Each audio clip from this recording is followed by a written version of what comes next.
Hello everyone, this is Jaime with the Rooster's Den. I'm coming today with another awesome deck tech video, but before we get into it, I want to thank everyone that's been watching my videos and liking and subscribing.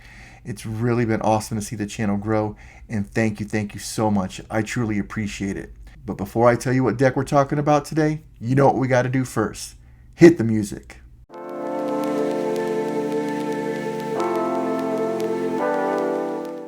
Honor or survival? Tradition or change?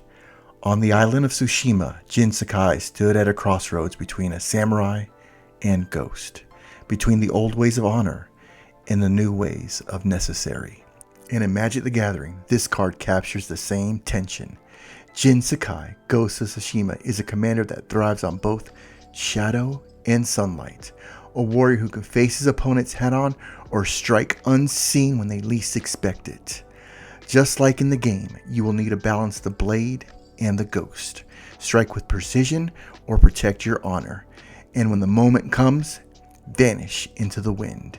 This is a deck of a man who becomes more than a samurai. This is the legend of the ghost. Jin Sakai is an Esper in 1/2/4 that reads, whenever Jin deals combat damage to a player, draw a card. He also reads, whenever a creature you control attacks a player, if no other creatures are attacking that player, choose one. Standoff. It gains double strike until end of turn. Or Ghost. It can't be blocked this turn. I've seen many people build this as a Voltron deck, but I decided to build it a little bit different. I've decided to incorporate a go wide strategy along with a little Voltron. Jin wants at least one creature to attack each opponent once per turn. So the plan is to go wide by attacking each opponent with just one of those creatures, choose which ability of Jin's I want to apply to those creatures, and go to town.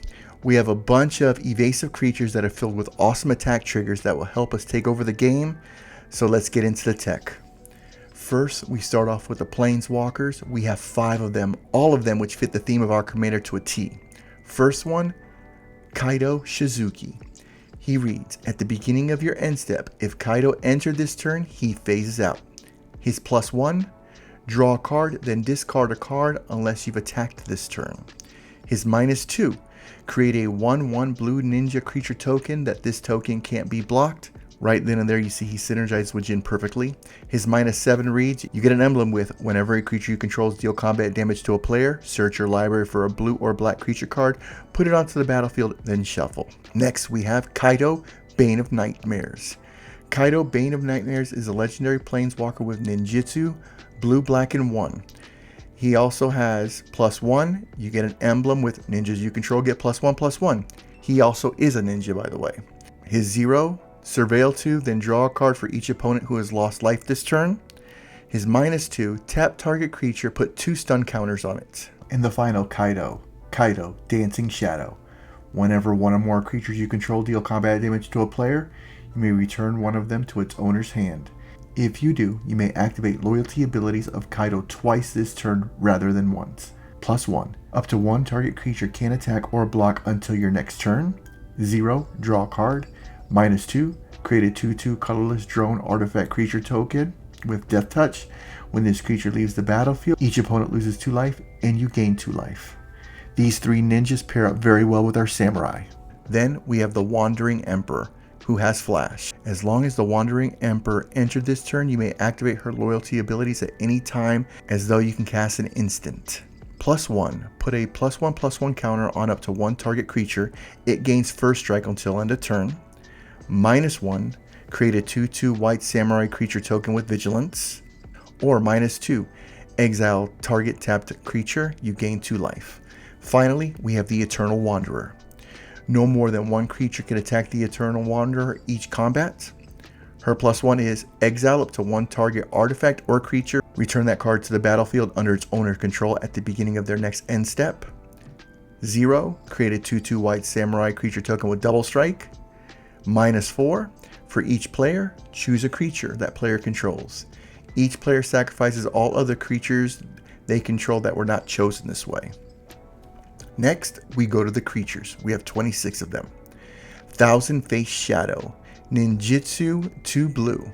Whenever Thousand Face Shadow enters from your hand, if it's attacking, create a token that's a copy of another target attacking creature. The token enters tapped and attacking. Azure Beastbinder. It has Vigilance. This creature can't be blocked by creatures with power 2 or greater. Whenever this creature attacks, up to one target artifact, creature, or planeswalker in opponent control loses all abilities until your next turn. If it's a creature, it also has base power toughness 2/2 until your next turn. Baleful Strix, card draw. Fairy Mastermind, flash. Whenever an opponent draws their second card each turn, you draw a card. Malcolm, Alluring Scoundrel, also has flash. Whenever Malcolm deals combat damage to a player, put a course counter on it, draw a card, then discard a card. If there are 4 more course counters on Malcolm, you may cast a discarded card without paying its mana cost. Silver Fur Master, Ninjutsu Blue-Black. Ninjutsu abilities you activate cost 1 less to activate. Other ninjas and rogue creatures you control get +1/+1. Voice of Victory, your opponents can't cast spells during your turn.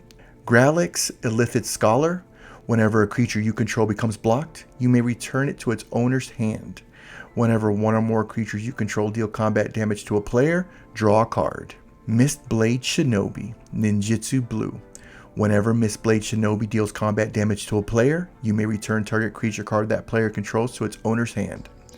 Mist Syndicate Nagu. It has Ninjutsu 2 blue.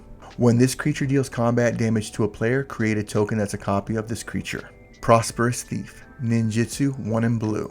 When one or more ninjas or rogue creatures you control deal combat damage to a player, create a treasure token. Rafine, Scheming Seer, he has flying in Ward 1. Whenever you attack, target attacking creature connives X, where X is the number of attacking creatures. Royal Assassin, tap, destroy target creature. Unstoppable Slasher. Whenever this creature deals combat damage to a player, they lose half their life rounded up. Whenever this creature dies, if it has no counters on it, return it to the battlefield tapped under its owner's control. It has 2 stun counters on it. Yuffie Karasagi, aka Yuriko, the Tiger's Shadow. Commander Ninjutsu, or we should say Ninjutsu Blue-Black. Whenever a ninja you control deals combat damage to a player, reveal the top card of your library. Put that card into your hand. Each opponent loses life equal to that card's mana value. Enduring Curiosity, it has flash. Whenever a creature you control deals combat damage to a player, draw a card. When Enduring Curiosity dies, if it was a creature, return it to the battlefield under its owner's control. It is an enchantment, not a creature. Grim Hireling. Whenever one or more creatures you control deal combat damage to a player, create 2 treasure tokens. Sacrifice X treasures. Target creature gets -X/-X until end of turn. Activate only as a sorcery. Kami's Obscure Oculus. Whenever you attack, target attacking creature can't be blocked this turn. It connives. Then choose another target attacking creature with lesser power.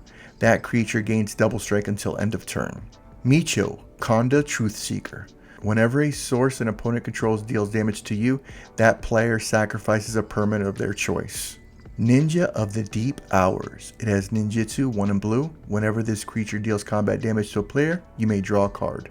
Rev, Tithe Extractor. Whenever you attack, target creature gains Death Touch until end of turn. Whenever one or more creatures you control deal combat damage to a player, create a treasure token. Then look at the top card of that player's library and exile it face down. You may cast that card for as long as it remains exiled. Squall, CD Mercenary. It has Rough Drive. Whenever a creature you control attacks alone, it gains double strike until end of turn. Whenever Squall deals combat damage to a player, return target permanent card with mana value 3 or less from your graveyard to the battlefield. Wonder. It has flying. As long as this card is in your graveyard and you control an island, creatures you control have flying. Fallen Shinobi, Ninjutsu 2 blue and black. Whenever this creature deals combat damage to a player, that player exiles the top 2 cards of their library until end of turn. You may play those cards without paying their mana cost. Orshi, Soul Reaver. It has Ninjutsu 3 in black. Whenever one or more creatures you control deal combat damage to a player, create a treasure token and manifest the top card of that player's library. Put it onto the battlefield face down as a 2/2 creature. Turn it face up at any time for its mana cost if it's a creature card.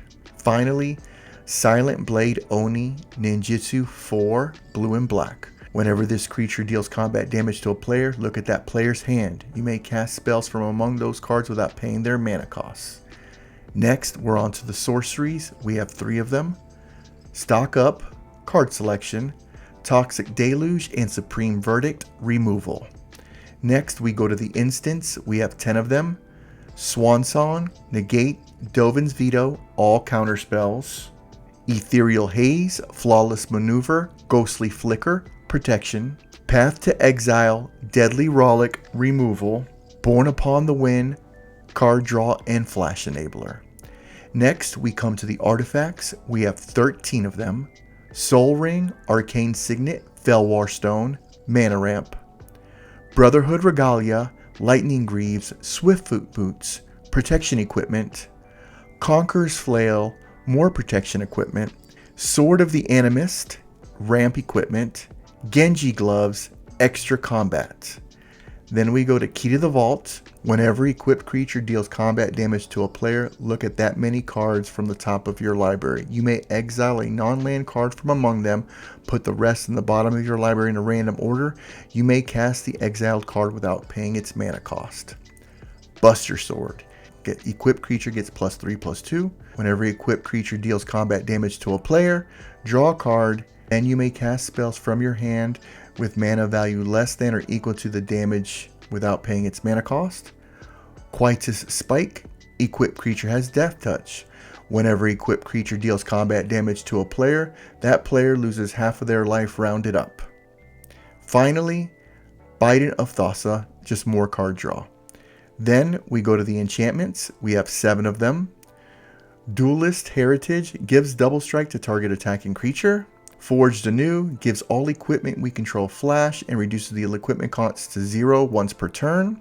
Smothering Tide, Mana Ramp. Ghostly Prism, Propaganda. It's a tax collector to anyone who wants to attack us. Virtual of Loyalty, at the beginning of your end step, put a +1/+1 counter on each creature you control. Untap those creatures. Virtue of Persistence, at the beginning of your upkeep, put a target creature card from a graveyard onto the battlefield under your control.